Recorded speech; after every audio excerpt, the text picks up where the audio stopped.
She left me for her coworker, then texted, "Please, he dumped me, take me back," 6 months later. I replied, "New phone, who dis?"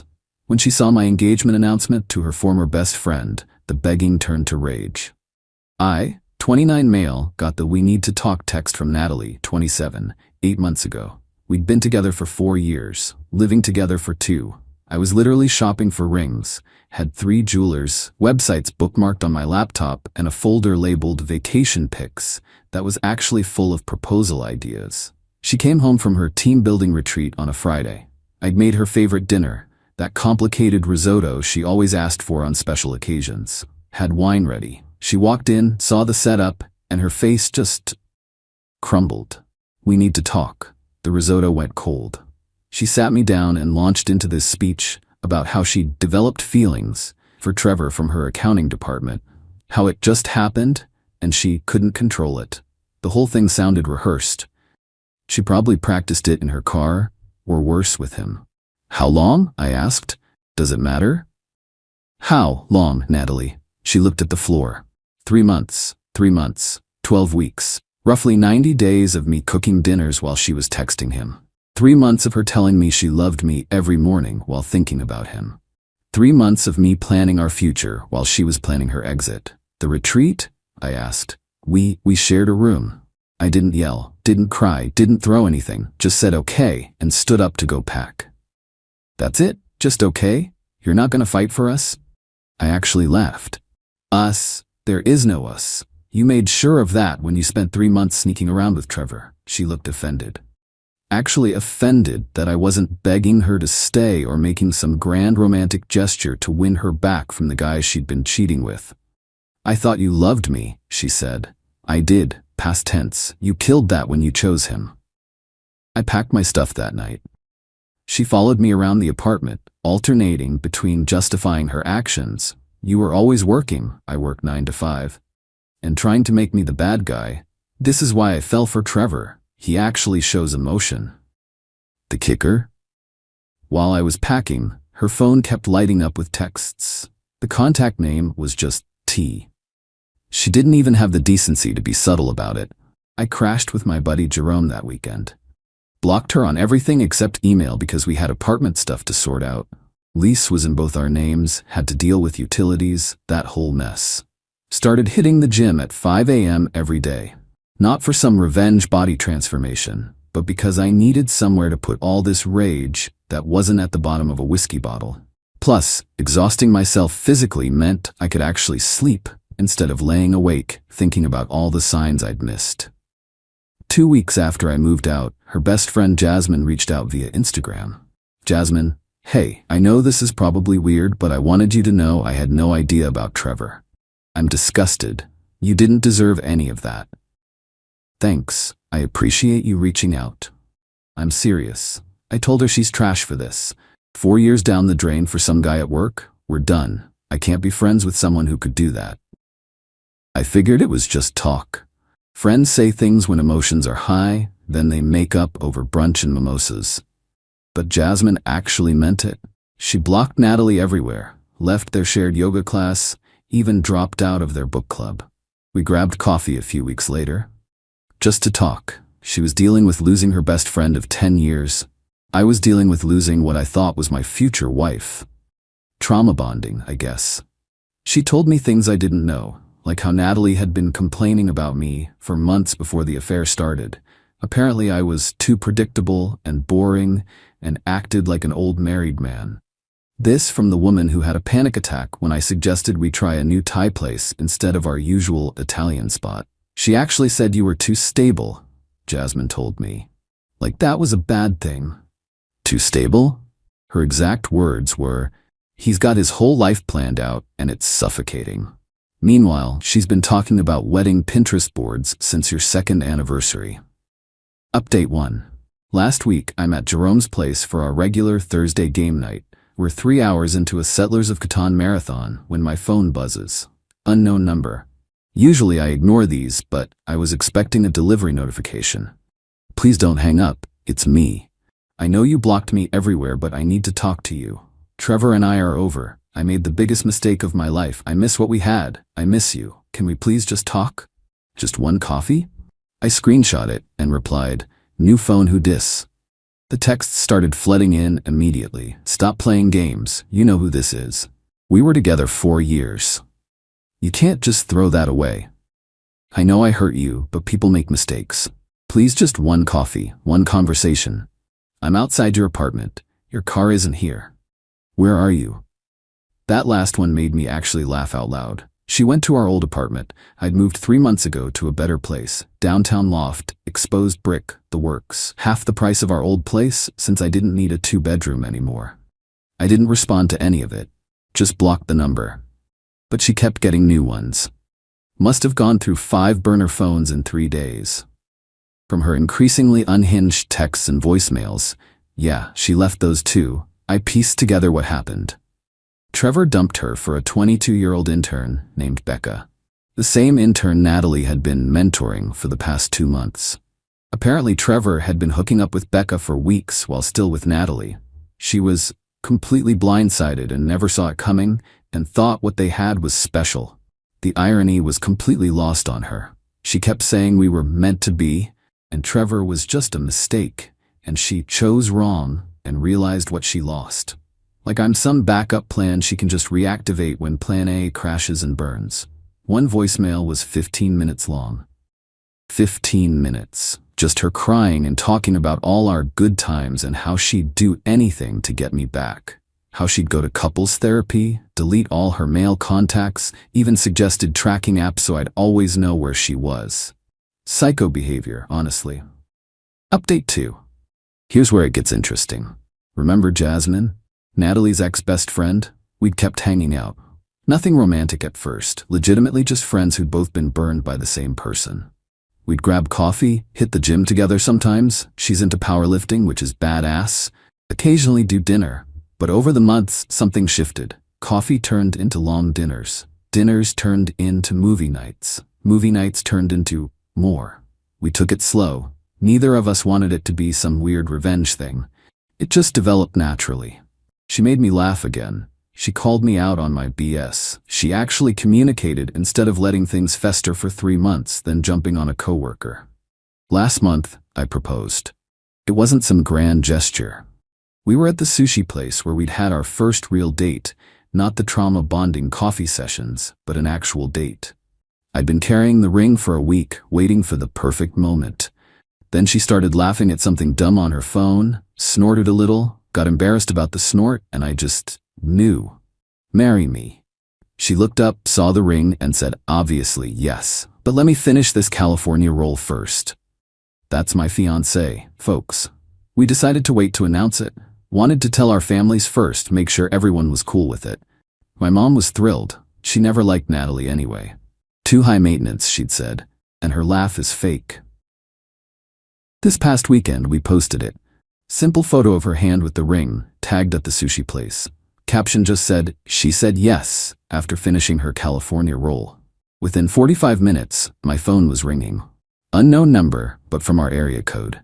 I knew who it was, but I answered anyway. Call it morbid curiosity. Are you actually kidding me right now? Hello to you too, Natalie.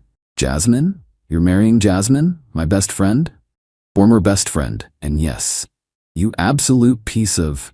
How long has this been going on? Were you cheating on me with her? We didn't start dating until 2 months after you left me for Trevor. But thanks for the accusation. Real rich coming from someone who spent 3 months in another man's bed.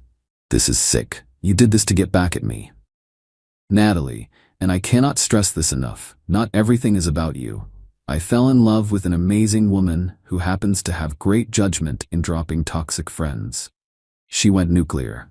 Started screaming about how we'd planned this all along, how we were disgusting, how we deserved each other, which, yeah, we do, thanks. Then she said something that made me see red. I bet you were always into her. That's why you were so calm when I left. You already had your backup ready. Project much?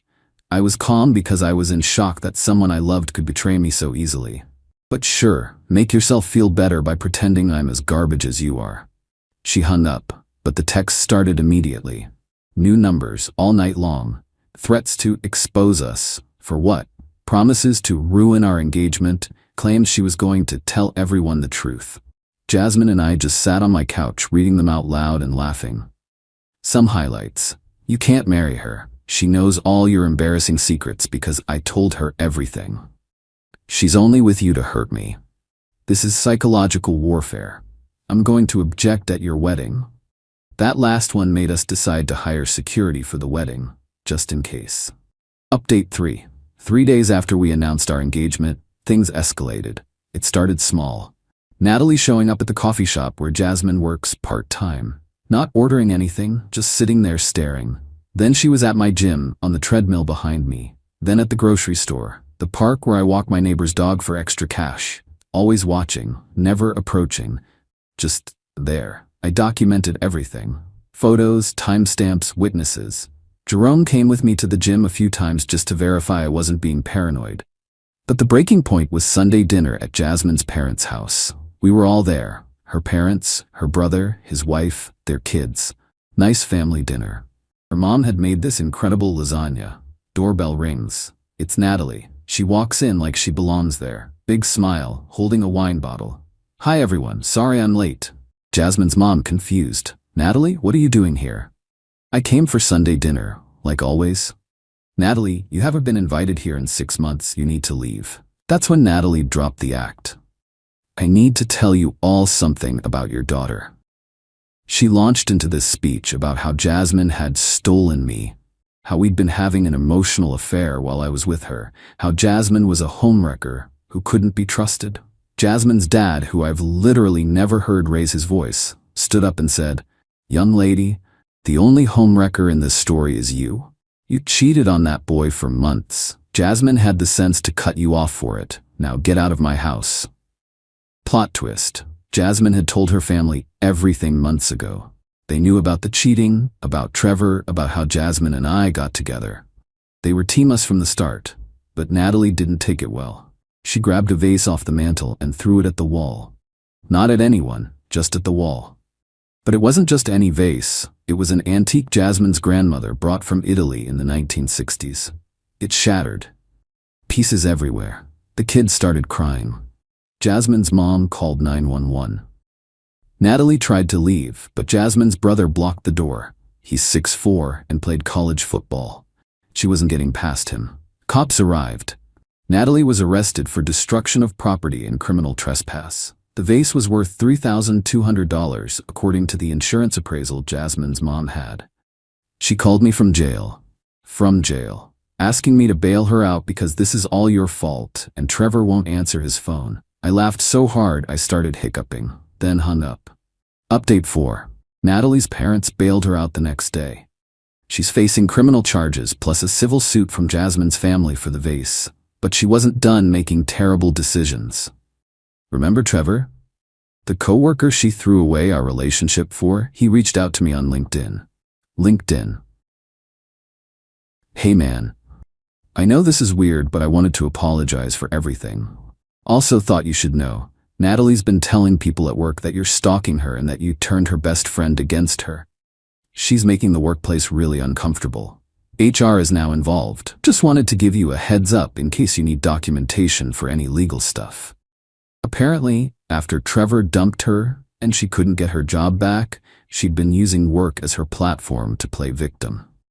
Telling everyone I was harassing her, that Jasmine and I were following her around town, that we were psychologically torturing her. I sent Trevor everything. Every text she'd sent from burner phones. The security footage from the coffee shop showing her following Jasmine, the arrest report, the restraining order I just filed. He forwarded it all to HR. She got fired. Not for the relationship with Trevor, that was consensual, but for creating a hostile work environment, lying to HR, using company resources for personal harassment. She'd been using her work laptop to track my social media, missing work due to her arrest without notifying anyone. The best part? She listed me as her emergency contact when she started that job. So when HR couldn't reach her after her no-show jail, they called me. Hi, is this the emergency contact for Natalie? Not anymore, but what's wrong? She hasn't shown up for work in 2 days.